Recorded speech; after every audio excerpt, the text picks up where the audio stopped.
Assalamualaikum warahmatullahi wabarakatuh. Perkenalkan, nama saya Benny Saputra, NIP 1986071920811102, instansi Balai Pemasyarakatan kelas 2 Upindo. Kali ini saya ingin menyampaikan untuk lampiran 1 kerangka acuan kerja swakelola. Jadi di sini kerangka acuan kerja, acuan kegiatan KAK paket pengadaan penyuluhan pencegahan stunting bagi ibu hamil di 10 kecamatan tahun anggaran 2024. Latar belakang uraian stunting diartikan sebagai terjadinya kekurangan gizi kronik akibat nutrisi yang tidak terpenuhi dalam jangka waktu yang lama, terutama dalam 1000 hari pertama kehidupan atau HPK, yaitu saat terjadi konsepsi atau awal kehamilan sampai bayi berusia 2 tahun, yang berdampak pada gangguan pertumbuhan dan ditandai dengan tinggi badan anak yang lebih rendah dan untuk usianya rendah, untuk di usianya maksudnya kan. Terhambatnya pertumbuhan anak karena terjadinya kurang gizi dalam jangka waktu yang lama dapat dilihat setelah memasuki usia 2 tahun. Pada periode 1000 hari pertama kehidupan disebut sebagai periode emas, golden period, dan periode kritis, windows of opportunity, sehingga menjadi periode yang aktif untuk melakukan penanggulangan stunting. Asupan ibu saat hamil dan anak setelah lahir dalam mencukupi kebutuhan gizi merupakan faktor yang berperan penting dalam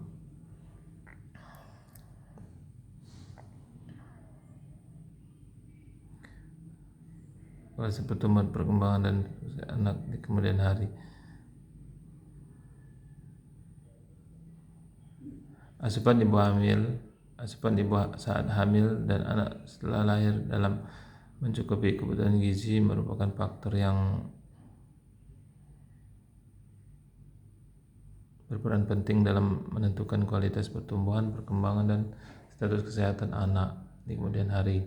Jumlah dan kualitas asupan ibu saat hamil dan status kesehatan ibu akan mempengaruhi pemenuhan kebutuhan gizi pada janin yang dikandungnya. Pada ibu hamil yang mengalami kekurangan asupan makanan yang berkualitas atau mengalami masalah kesehatan selama kehamilan dapat mempengaruhi status gizi ibu, sehingga mengakibatkan terjadinya hambatan tumbuh kembang janin yang dikandungnya.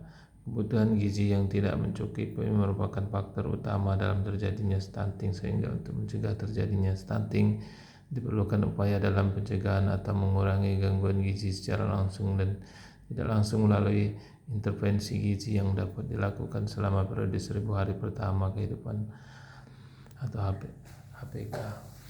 Dalam pencegahan stunting, khususnya pada ibu hamil tersebut, Dinas Kesehatan Kota Ek pada tahun 2000 akan melakukan kegiatan penyuluhan pencegahan stunting bagi ibu hamil di 10 kecamatan.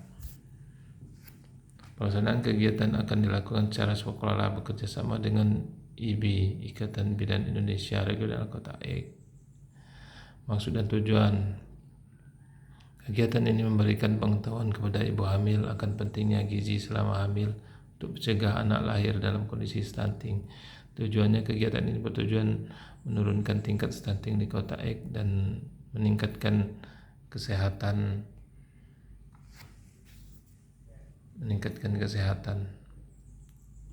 kepada anak atau ibu hamil. Sasaran output dari kegiatan ini adalah ibu-ibu di 10 kecamatan berjumlah 2.100 orang. Outputnya terlaksananya penyuluhan di 10 kecamatan yang terdiri dari 2.100 peserta. Lokasi pekerjaan di 10 kecamatan yaitu kecamatan A sampai dengan J. Sumber pendanaan DIPA Dinas Kesehatan Kota Ek. Nilai pekerjaan 20 juta. Nama dan organisasi PAKPA, nama pejabat Budi, di sini saya sembarang namanya karena tidak ada ketentuan dalam ini skenario. Satuan kerjanya Dinas Kesehatan Kota Ek.